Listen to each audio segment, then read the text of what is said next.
सो pulse shaping actually एक concept है जिससे हम अपने पल्सेस को बेटर वे में भेज सकते हैं in the communication channel, right. तो यहाँ पर हमारे पास दो कॉन्सेप्ट्स आते हैं, एक तो हमारा PST that is power spectrum density and ISI, that is your inter-symbol interference.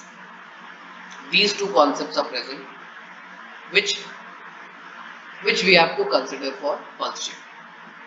So first of all, what is power spectrum density? You can see here, power spectrum density जिसको हम PSG भी कहते हैं, कोई भी आपका वेवफॉर्म है या सीरीज है, तो basically it is the distribution of power into the frequency components composing that signal per unit time. तो अभी मैं इसको बताता हूँ, थोड़ी डिटेल में एक्सप्लेन करता हूँ, बट इफ यू रिमेंबर आप लोगों ने फोरियर ट्रांसफॉर्म पढ़ा हुआ है, राइट, सिग्नल्स एंड सिस्टम्स में properly. So we can convert a time domain signal into frequency domain, ये सबको पता है, ठीक है। कोई भी हमारा सिग्नल होगा, we have a Fourier transform formula, we can convert that periodic signal और even aperiodic signal into your Fourier transform.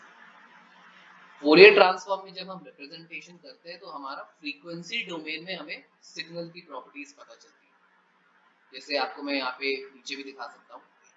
This is your time domain signal, if you see here, ये हमारी एक रेक्टेंगुलर पल्स है। अगर मैं इसको Fourier transform, इसका Fourier transform निकालूं तो I get this kind of signal. तो यहाँ पर तो मुझे सिर्फ इसकी कैरेक्टरिस्टिक्स या प्रॉपर्टीज कैसे पता चल रही है विद रिस्पेक्ट टू टाइम, कि टाइम के रिस्पेक्ट में कैसे चेंज हो रहा है, 1 है 0 है व्हाटएवर इट इज।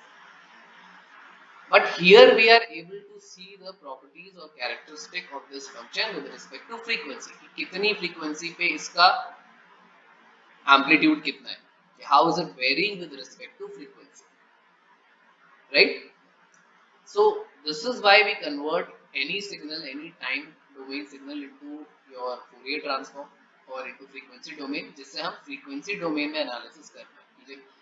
frequencies की हम बात कर रहे हैं when we are transmitting your signal through a channel, तो क्या वो चैनल उस सिग्नल को, उस फ्रीक्वेंसीज को प्रॉपर्ली ट्रांसमिट कर पाएगा या नहीं कर पाएगा, ठीक है। That is very important. जैसे आप लोगों ने फिल्टर्स भी पढ़े कि फिल्टर्स एलपीएफ, एचपीएफ, बीपीएफ या band reject filter, band stop filter, कुछ पर्टिकुलर फ्रीक्वेंसीज को वो पास करते हैं या रिजेक्ट करते हैं, या एक पर्टिकुलर फ्रीक्वेंसी के बाद ही पास करने देते हैं, या एक पर्टिकुलर फ्रीक्वेंसी तक ही पास करने देते हैं।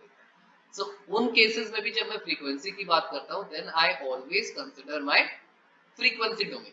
मुझे उसमें टाइम डोमेन से कुछ नहीं पता चलेगा। टाइम डोमेन में चाहे वो कैसे भी वेरी कर रहा हो, it can be any sine wave और it can be a rectangular pulse, whatever it is, time में कैसे भी वो अपना चेंज हो रहा हो, वेरिएशन उसमें आ रहे हो, बट अगर फ्रीक्वेंसी डोमेन में मैं कन्वर्ट नहीं करूंगा उस सिग्नल को, then I can never know whether किसी भी चैनल में या किसी भी फिल्टर में क्या वो सिग्नल प्रॉपर्ली पास होगा या नहीं होगा, right. So power spectrum density आपका यही बताता है कि जब मैंने एक सिग्नल को फोरियर ट्रांसफॉर्म के थ्रू फ्रीक्वेंसी डोमेन में कन्वर्ट कर दिया, तो डिस्ट्रीब्यूशन ऑफ पावर क्या है इन दीज कंपोनेंट्स, की पावर मैक्सिमम यहाँ पर है, यहाँ पर है, यहाँ पर है, तो आपको वैसे दिख ही रहा है, you can see the amplitude, so power will be maximum here, right. So I hope you are getting the concept of PhD. PhD हम डिटेल में बाद में करेंगे, डोंट वरी कि कैसे पीएचडी निकलता है, formulae and all will be there, but just try to understand the basic concept of PhD है, ठीक है। Power spectral density is important. Second हमारा एक कॉन्सेप्ट आता है that is called your ISI, inter symbol interference. इसकी भी आप डेफिनेशन यहाँ पर देख लीजिए। Basically, it is the spreading of a pulse beyond its allocated time interval (dB), causing them to interfere with the neighboring pulses. ठीक है, इसका क्या मतलब हुआ? अभी हम लोगों ने एनकोडिंग स्कीम्स आपकी देखी है इतनी सारी, 1 0 1 0, ठीक है। Now I am considering a very ideal case ये कि सारी बिल्कुल परफेक्ट रेक्टेंगुलर है, ये बिल्कुल ऐसे, ठीक है। लेकिन what will happen if your pulse actually extends beyond its allocated time interval, मतलब यहां तक इसको 1 को खत्म हो जाना था, बट तब भी ये थोड़ा आगे आ रहा है, या 0 को यहां से स्टार्ट हो जाना था, वो यहां से स्टार्ट हो रहा है, इट इज, या 1 को एग्जैक्टली यहां से स्टार्ट होना था but it is going to start like this, something like this, ठीक है। तो non ideal cases practical life में तो होंगे ही होंगे। So this is one of those cases जहां पर हमारा इंटर सिंबल इंटरफेरेंस आएगा, ठीक है। मीनिंग कि आपका जो सिंबल है it is not exactly sticking to your time interval, it can be due to anything, it can be due to noise also, it can be due to some distortion also, ठीक है। लेकिन ISI noise की वजह से as such नहीं होता है। जो हम इंटरसिंबल इंटरफेरेंस की बात करते हैं अभी हम उसी को डिस्कस करेंगे डिटेल में, why is it happening, but concept is कि टीवी से थोड़ा ज्यादा स्प्रेड हो रहा है, और स्प्रेड होगा दैट मींस वो और बिट से और सिंबल से इंटरफेयर करेगा। So simply that is the concept of your ISI, right. Now, why does ISI mostly occur? ठीक है, नॉइज से तो आपका कुछ डिस्टॉर्शन होगा, वो तो अलग चीज है, वो तो एरर आ गया, but noise is not exactly producing ISI. So, why does ISI actually occur? So, try to understand this properly. जब भी हम किसी चैनल की बात करते हैं, right, if you are talking about channel, और इवन आपका जैसे आप अपने रेडियो पे भी जो फ्रीक्वेंसीज FM सुनते हैं, कोई भी चैनल का जो फ्रीक्वेंसी रेंज है that is limited, isn't it. अगर मैं कोई 98.3 सुन रहा हूँ तो 98.3, 98.2, 98.4, थोड़ा प्लस माइनस इतना उसका लिमिट है। मैं उस लिमिट में उस चैनल को किसी तरह सुन सकता हूँ। ऑब्वियसली उसकी मैक्सिमम पावर 98.3 पे रहेगी, 98.3 मेगाहर्ट्ज। जितना मैं थोड़ा लेफ्ट और राइट जाऊंगा उसकी पावर थोड़ी कम होती रहेगी। तो आपको आप जब सुनते होगे थोड़ा सा जो ट्यून करते होगे, so you do not get proper amplitude, आपको उतना इंटेंसिटी से साउंड नहीं सुनाई देती जितनी आपको एग्जैक्ट ऑलमोस्ट नियर 98.3 सुनाई देता है, right. So every channel is going to have a particular bandwidth. मेरे पास ऐसा कोई भी चैनल रियल लाइफ में नहीं होगा जिसकी इनफाइनाइट बैंडविड्थ है। इनफाइनाइट बैंडविड्थ मतलब मैं उस चैनल पे कोई भी फ्रीक्वेंसी का सिग्नल भेज दूं वो चैनल एक्सेप्ट कर लेगा, that is not going to happen, ठीक है। So that is why ISI occurs here, because a channel is always band limited and part of the spectra of transmitted pulses needs to be suppressed, that causes ISI. इस point को आप अच्छे से समझिए using this diagram.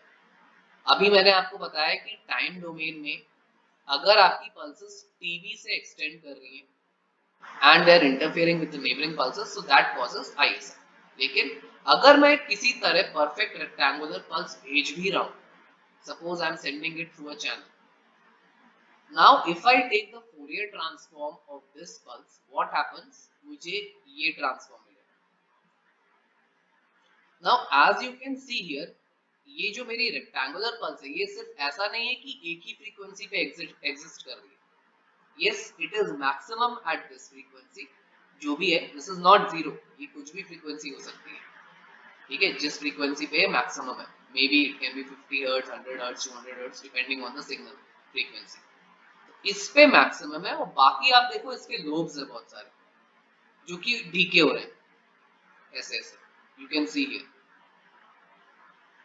Right. Maximum obviously इस पे है जो आपका 0th पार्ट है, बट और फिर इसका जो पावर है, एम्पलीट्यूड है, it is decreasing as you can see for the other frequencies. So अब हम बात करते हैं, जैसे मैंने अभी बताया, all channels are band limited, कोई इनफाइनाइट नहीं है, ठीक है। अगर कोई इनफाइनाइट चैनल होता तो वो मे बी ये पूरा फ्रीक्वेंसी स्पेक्ट्रम, मे बी ये 0 to 100 हर्ट्ज, 150 to 100 हर्ट्ज चल रहा है, 500 हर्ट्ज तक जा रहा है, तो वो उसको पूरा ट्रांसमिट कर देता। बट हमारे पास जो चैनल्स हैं they are not band limited. Band limited मतलब मैं बोलूंगा कि नहीं, मेरे पास जो सिस्टम है वो बस 100 से 200 इतना ही पास करे। I have to keep my channels band limited, because अगर मेरे चैनल में कुछ कम्युनिकेशन हो रहा है, मैं ये नहीं चाहूंगा कि बाकी भी फ्रीक्वेंसी के सिग्नल्स या नॉइस या कुछ और कहीं से इंटरफेरेंस आ रहा है वो भी इस चैनल में आ जाए। I would not want that, that is why I will limit my channel कि भाई मुझे इतनी फ्रीक्वेंसी अपने चैनल की रखनी है जिसमें इतने सिग्नल्स आ सकते हैं, उनको मैं प्रोसेस करूंगा, उन पे हम जो भी काम करना है करेंगे, but rest of the signals should be eliminated. I cannot keep an infinite channel bandwidth. ठीक है. So अब जब मुझे अपनी एक लिमिटेड बैंडविड्थ रखनी है, so suppose इसकी बैंडविड्थ थोड़ा ज्यादा है. Suppose this bandwidth is maybe, if I am taking this example 100 to 200, मैं ले लेता हूँ इसकी यहाँ पे say 300 to 400 500, या तो हम ले लेते हैं 700. ठीक है, समथिंग लाइक दिस. 500 हर्ट्ज पे पीक कर रहा है, ये 300 है, ये 700 है, एंड ये ऑब्वियसली और कम होता रहेगा. ठीक है, समथिंग लाइक दिस. अब जब मुझे अपने सिर्फ 100 हर्ट्ज, मेरा चैनल है 100 हर्ट्ज का ही है, 100 हर्ट्ज की बैंडविड्थ प्रोवाइड कर रहा है, इतना लिमिटेशन होना चाहिए. So I can not transmit this entire signal like this. मुझे क्या करना पड़ेगा, जो भी ये सिग्नल आ रहा है, इसका जो फूरियर ट्रांसफॉर्म ये निकला, मुझे उस पर कुछ फिल्टरिंग लगानी पड़ेगी, समथिंग लाइक दिस, तभी ये प्रॉपर्ली इस चैनल से पास होगा. Right, I would try to filter out some of the contents in that way कि इसका जो maximum point है वो ट्रांसफर हो जाए, वो कम्युनिकेट हो जाए. बाकी जो छोटे छोटे लोब्स हैं यहाँ पर, जिसमें बहुत ज्यादा आपकी पावर नहीं है, they should get filtered out. Right, so if I do something like this, now try to look at this picture. अगर मैंने इस पल्स को फिल्टर में पास करा, एक इस टाइप का फिल्टर, जिससे सारे और फ्रीक्वेंसीज ना जाए, बस इतनी फ्रीक्वेंसी जाए, because I have a communication channel that is band limited, वो इससे ज्यादा जाने ही नहीं देगा. So when I restrict my signal like this, अगर मैं इस सिग्नल का, ये जो अब मेरा सिग्नल है, इसका मैं फोरियर ट्रांसफॉर्म, इनवर्स फोरियर निकालूं, क्योंकि अब मेरा सिर्फ इतना सिग्नल पास हो रहा है इस channel. So if I take out the inverse Fourier of this, I am going to get this kind of time domain. Right? अब देखो इस सिग्नल में, ये मेरा ओरिजिनल सिग्नल था जो एक्चुअली मैं पल्स ट्रांसमिट करना चाह रहा हूँ, और एक्चुअली बिकॉज मेरे पास चैनल लिमिटेड है, इतना ही पोर्शन पास हो रहा है. सपोज ये 100 to 200 है, इतना ही पास हो रहा है. राइट, सो अगर मैंने इसको ऐसे फिल्टर कर दिया, इस चैनल से पास किया, so only this much portion is passing. So actually time domain में मेरा सिग्नल ये है, इट बिकेम लाइक दिस. नाउ यू सी xt, देखो मेरा 1 यहाँ पे आ रहा था, logic 1, and it was becoming 0 here. Now you see how the signal got transform. यहाँ पे मेरा 1 होके 0 हो जाना चाहिए था, लेकिन जब मैंने इसको बैंड लिमिटेड चैनल से भेजा, जिसमें फिल्टर, इसके काफी सारे कंपोनेंट्स फिल्टर आउट हो गए, then now it has spread beyond its allocated time interval. यहाँ पे इसको 0 हो जाना चाहिए था, बट यहाँ पर 0 हुआ ही नहीं. ये अभी भी देखो हायर पे ही चल रहा है, और अब जाके ऑलमोस्ट 0 हो रहा है एट दिस टाइम. अब सपोज यहाँ पर एक और पल्स है, ये आप देखिए 0 है यहाँ पर. अब जब फिल्टरिंग की वजह से ये हो गया, सो इट नाउ, इसका जो पार्ट था जो यहाँ पर आ गया है, it is going to affect this part also. Obviously हो सकता है कि ये 0 था, लेकिन क्योंकि यहाँ पर भी थोड़ा 1 आ रहा है, तो ये 0 प्लस 1, ये वाला जो पॉइंट है, इसको 1 कंसिडर कर ले.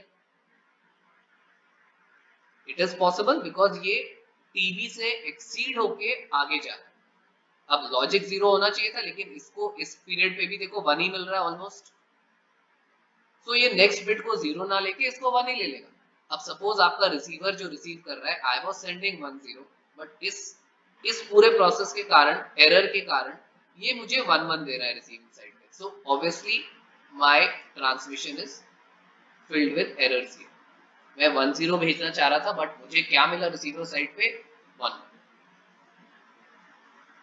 सो this is your inter symbol interference. जब या तो ड्यू टू प्रॉब्लम्स, मतलब इनिशियली सोर्स में ही आपकी प्रॉब्लम है कि भाई ये रेक्टेंगुलर पल्स प्रॉपर्ली नहीं जा रही है, वो ऐसे जा रहा है, ऐसे जा रहा है, ऐसे जा रहा है, इट इज नॉट रेक्टेंगुलर.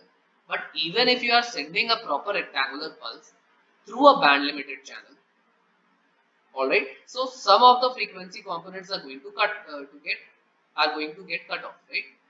इस टाइप का जब मेरे पास सिग्नल आएगा, so actually जब मैं उसको इस चैनल से भेज रहा हूँ, so it is being transmitted like this.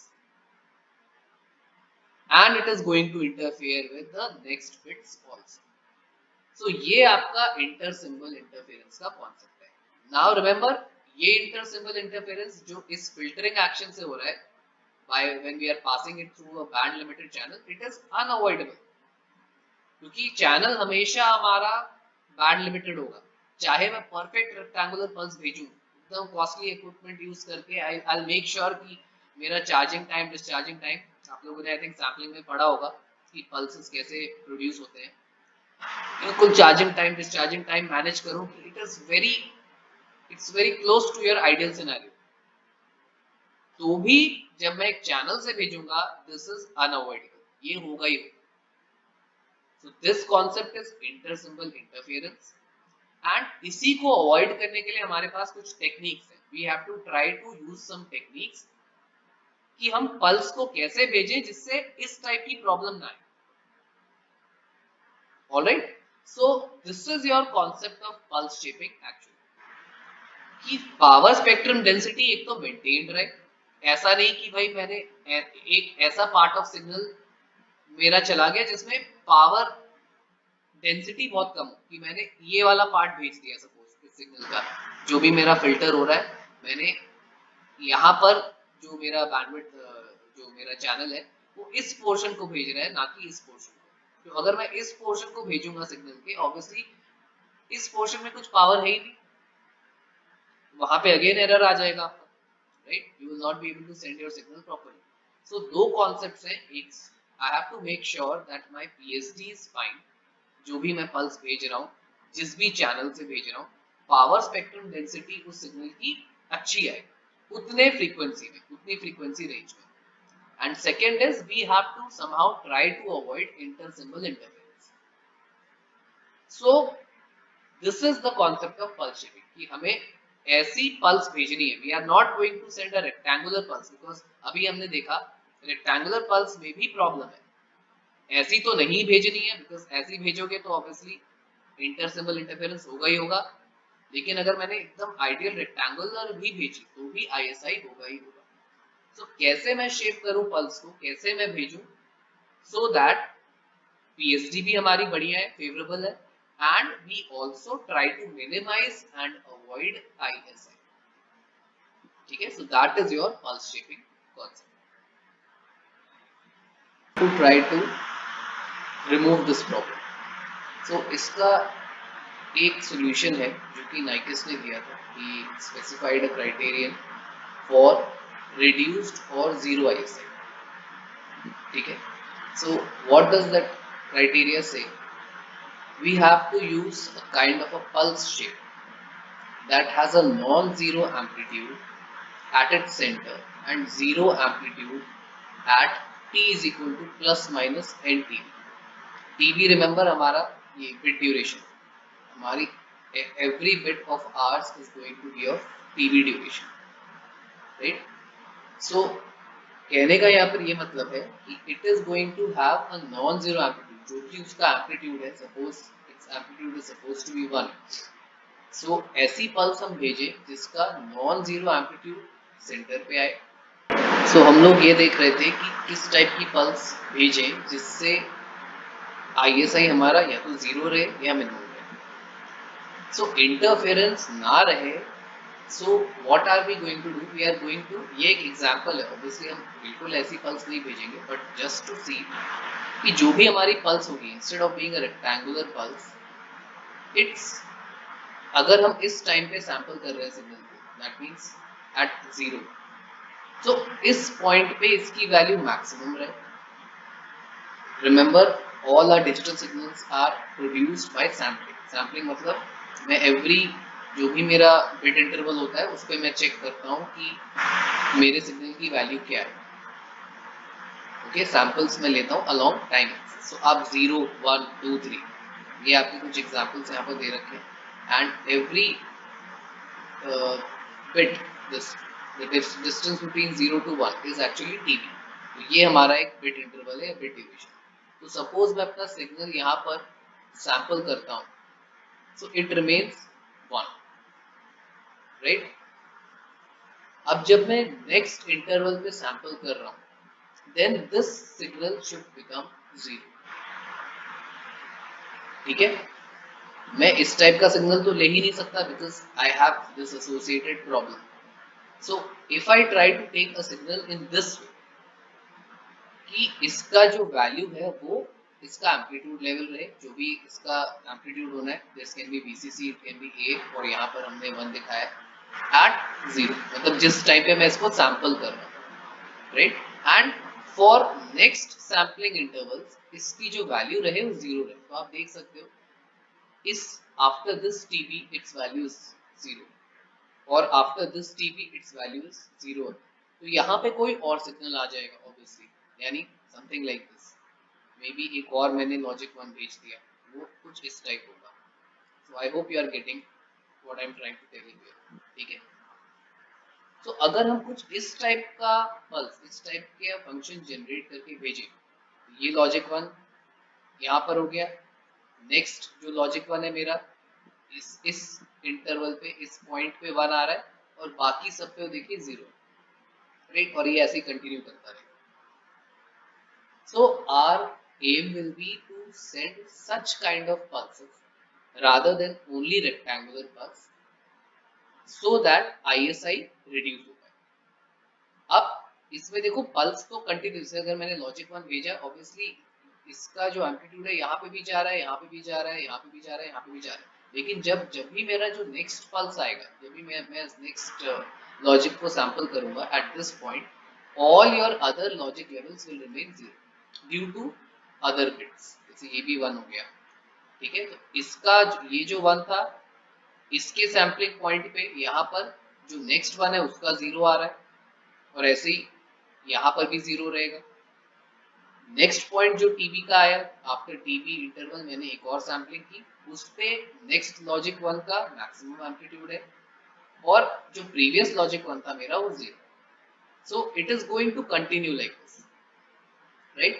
So we should try to take such a pulse जिससे जिस टाइम पे मैं उसको सैंपल कर रहा हूँ उस पे ही बस मैक्सिमम एम्पलीट्यूड रहे उसका, बाकी जो नेक्स्ट इंटरवल्स है, जो मेरा नेक्स्ट टीबी है, उस पे उसकी value 0. So you can see the equation here, right? So for P and TB it should remain 1 for n equal to 0, यानी जिस पे वो सैंपल हो रहा है, और बाकी जो भी अदर इंटरवल्स है 1 2 3 प्लस में या माइनस में, उस पे उसकी वैल्यू 0 रहनी चाहिए. So this criteria was introduced by Nyquist so that the pulses will not interfere with each other. एक दूसरे में कुछ ऐड या सब्ट्रैक्ट नहीं करेंगी. सो ऑब्वियसली जब नहीं सब्ट्रैक्ट करेंगे, नहीं ऐड करेगा कुछ, then your inter symbol interference will not take place. जो बिट की वैल्यू है वो एज इट इज रहेगी. अगेन मैं यहाँ पर दिखा रहा हूँ, यहाँ पर देखो प्रॉब्लम क्या हो रहा था कि हमारा सिग्नल इस तरह से बन रहा था. So it was extending beyond TB, right. But in this case मैंने पल्स ऐसे लिए, टीबी से बाहर जा रहा है, लेकिन ऐसे मैंने इस पल्स को जनरेट किया है कि after it finishes it's interval, इस पॉइंट पे 0 रहेगा, even though it has some amplitude after TB. ये अभी भी spread हो रही है, but at your sampling intervals it is going to have 0 value. So this is your Nyquist criteria, right? But ऐसी हम wave नहीं भेजेंगे, though we can send it, this will also function, हम भेज सकते हैं, but also we have to take care of bandwidth requirements. मैं कोई ऐसा waveform या pulse नहीं भेज सकता जिसकी bandwidth बहुत ज़्यादा हो.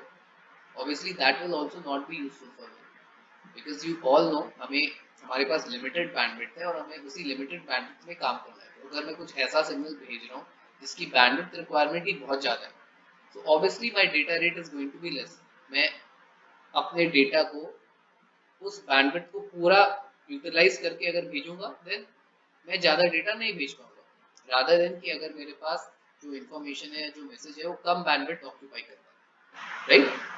So best way to apply this technique is to use something called as sync pulse. ठीक है, आप लोगों ने sync pulse पढ़ा भी होगा फोरियर ट्रांसफॉर्म में, एंड वी जब भी आपने कम्युनिकेशन भी पढ़ा होगा या सिग्नल सिस्टम्स में पढ़ा होगा, तो उसका फोरियर ट्रांसफॉर्म भी निकाला होगा कि what is the Fourier transform of sinc pulse. So इसी कॉन्सेप्ट को लेके हम सिंक पल्स देखते हैं. So this is your sinc pulse. If you can see ये वाली कॉन्सेप्ट हम लोग यही अप्लाई करेंगे. Meaning we are going to use Nyquist criterion. इसकी मैक्सिमम वैल्यू इसके सैम्पलिंग इंटरवल पे होनी चाहिए, जो भी ये वाला इंटरवल है. और बाकी जो और टीबी की वैल्यूज होंगी 1 TB 2 TB 3 TB 4 TB whatever it is, उन सब पॉइंट्स पे इसकी वैल्यू 0 रहनी चाहिए. So you can see here यहाँ पर मेरे पास दो लॉजिक वंस है. इस लॉजिक 1 का यहाँ पर सैम्पलिंग हो रही है, इस पे इसका एम्पलीट्यूड मैक्सिमम है. And at all other TBs 1 2 3 इसका 0 है. स्प्रेड हो रही है अभी भी ये wave, but at the sampling intervals it is 0. Same way में अगर मैं इसकी बात करूं, जो मेरा नेक्स्ट लॉजिक 1 है, इसका भी एम्पलीट्यूड, अब ये सैंपल यहाँ पे हो रहा है, तो इसका एम्पलीट्यूड इस पे मैक्सिमम है. And rest of the places, rest of the sampling intervals पे इसका एम्पलीट्यूड 0. सो स्प्रेड अभी भी ये हो रहा है, but it is not interfering with the other bits, right? So using sync pulse will give us 0 or reduced ISI, and it also utilizes less bandwidth. Rather than कि मैं एक normal triangular wave भेजूं, I'll send a pulse like this. Okay, so I hope this is clear to everyone. Why are we using sync pulses and how is it going to reduce ISI? तो उसको आपको रटने की भी बिल्कुल कुछ जरूरत नहीं है, आप इजीली एक्सप्लेन कर सकते हैं with a simple diagram. Why you can show it here. कोई इंटरफेरेंस नहीं हो रहा है सैम्पलिंग इंटरवल पे, and that is why we are not having any ISI, right. अब एक बार इसका फोरियर ट्रांसफॉर्म भी देख लेते हैं, and we will also see one more type of wave, one more type of technique that we can use in order to reduce ISI. इसी का वो एक्सटेंशन है, नॉट वेरी डिफरेंट. कॉन्सेप्ट हम यही यूज करेंगे कि जब भी हमारी सैम्पलिंग हो रही है उस पे मैक्सिमम वैल्यू रहे और बाकी इंटरवल्स पे उस पर्टिकुलर सिग्नल की वैल्यू 0, राइट. इसका मैं आपको फोरियर ट्रांसफॉर्म भी दिखाता हूँ. सो मे बी आपके माइंड में एक क्वेश्चन हो सकता है कि अगर मैं ऐसा पल्स भेज रहा हूँ और फिर से मैंने एक बैंड लिमिटेड चैनल में इसको भेजा. इफ यू रिमेम्बर, हमने लास्ट लेक्चर में यही डिस्कस किया था कि कभी भी हम बैंड लिमिटेड चैनल में भेजते हैं तो all our channels are band limited. So इसकी वजह से हमारे पास जब मैं इसको बैंड लिमिटेड चैनल में भेज रहा था, तो because of this I was getting this kind of wave. जो मेरा इनपुट है ऐसे चेंज हो रहा है, इसी वजह से ISI हो रहा है. सो अगर मैं अपनी वेव ऐसे भेज रहा हूँ through a band limited channel, तो भी तो कुछ चेंजेस हो सकते हैं, ऑब्वियसली बात है. क्या मेरी वेव ऐसे ही रहेगी, या क्या मेरी वेव ऐसे ही रहेगी, या चेंज हो जाएगी. So let me show you the Fourier transform, and I hope you will be able to get a clear understanding क्यों सिंक पल्स हमारी यहाँ पर एडवांटेजेस है. So if you see here, ये मैंने यहाँ पर फ्रीक्वेंसी रिस्पॉन्स लिया है. Just forget the other pulses, अभी हम इसकी बात करेंगे जो और इसमें सुपर इम्पोज्ड है. Just forget about that. ये मेरी एक सिंक वेव है, अभी जैसे हमने बात की, राइट. यहाँ पर सिंक पल्स, इसका जो आपका फ्रीक्वेंसी रिस्पॉन्स है, if you see it is quite rectangular. Can you see? मैं यहाँ पे थोड़ा सा ड्रॉ कर देता हूँ. So it is something like this. थोड़ा सा यहाँ पे आ रहा है और थोड़ा सा यहाँ पे आ रहा है, but it is very low. ठीक है. सो अब इससे आई होप आप लोगों को दिख रहा होगा व्हाट इज द एडवांटेज, कि अगर मैं ऐसी सिंक पल्स एक बैंड लिमिटेड चैनल में भेजूं जिसकी कुछ बैंडविड्थ लिमिटेड है, इस टाइप जो यहाँ पर मैंने दिया है from X to Y, right. So even if I send it through a band limited channel, वो इसी टाइप का चैनल होगा. तो देखो आपके और सब lobes इसमें कुछ नहीं है. So your actual signal is not getting cut or slashed in any way. इसका देखो फ्रीक्वेंसी रिस्पॉन्स ऐसे ही है. तो मैंने एक सपोज एक ऐसे ही चैनल से सेंड किया. So इसने सारा सिग्नल देखो पास कर दिया विदाउट एनी इशू. ऐसा नहीं है कि कुछ इसका लोब्स इधर जा रहे थे, कुछ डेटा इधर जा रहा था. So this is one of the main reasons why we use a sync pulse, क्योंकि इसका जो frequency response है it is more or less rectangular, not perfect rectangular. As you can see, थोड़ा सा यहाँ पर आपके waves इधर उधर जाते हैं. You can see here the blue one, but it's still very close to your this kind of shape, rectangular shape, right. So जब भी मैं इसको बैंड लिमिटेड चैनल से या फिल्टर से पास करूंगा, मेरी ये पल्स हार्डली चेंज होगी। तो जब हार्डली चेंज होगी तो जो मैंने ये पल्स भेजी यही रहेगी। It will not cause interference with other bits also, क्योंकि ये पल्स जा तो रही है ऐसे, लेकिन बाकी इंटरवल्स पे इट इज जीरो। और इसका कुछ शेप भी मेजरली चेंज नहीं हो रहा है when we are passing it through a band limited channel और इन filter, right? So that is why your sync pulses are able to either completely make your ISI zero or they will reduce the ISI. ISI का जो effect है that will be almost negligible, right? Another method is, बस इसी का थोड़ा सा extension है, that is your raised cosine pulses. Actually ये जो आपका फॉर्म है, this is a raised cosine pulse, if you can see here. Sinc wave भी एक रेस्ड कोसाइन पल्स का ही केस है, ठीक है। सो हम बेसिकली क्या करते हैं, if you see here we change your values of alpha. मैं अभी इसका फॉर्मूला कवर नहीं कर रहा हूँ, that is not in our syllabus. If you want to go through sync pulse in detail and your raised cosine pulses in detail, maybe आप लोगों ने signals and systems में पढ़ा भी होगा, you can go through that. So what happens here is by changing the value of alpha, बाकी जो amplitude sync pulse के आते हैं वो हम reduce कर सकते हैं, right? You can see here ये alpha जो zero है that is your normal sync pulse जो कि maximum जा रहा है। अगर मैं alpha को change करूं तो देखिए बाकी सब जो इसके lobes है वो reduce हो रहे हैं, right? और obviously due to this your frequency response will also change it, but as you can see still it is more or less rectangular, ठीक है। बहुत ज्यादा ऐसे ऐसे नहीं जा रहा है जैसे हमारा रेक्टेंगुलर पल्स का। Alright, so raised cosine pulses with different values of alpha and sinc pulses, they are commonly used to reduce your ISI. Meaning कि हम जो अपना 1010 या 11 जो भी भेजेंगे, हमें इनको शेप करके इस टाइप का शेप करके भेजना होगा जिससे आईएसआई आपका minimum, right. ISI will also be minimum and power spectral density जो PSG रहेगी वो भी यूनिफॉर्म रहेगी, it will be favorable। ऐसा नहीं है कि इधर उधर आपका सिग्नल भाग रहा है, पावर और जगह डिस्ट्रीब्यूट हो रही है, it is in this range only। so अगर मैं इसको फिल्टर भी करूं या इसको बैंड लिमिट चैनल से भेजूं, so it is not going to affect your original signal by a lot of margin। alright, so this is your concept of pulse shaping। We have covered Nyquist criteria in this and how your sync pulses actually reduce ISI। और इसी में हमने ISI भी cover कर लिया है detail में, what exactly is your intersymbol interference and how you shape your pulses in order to effectively minimize your ISI।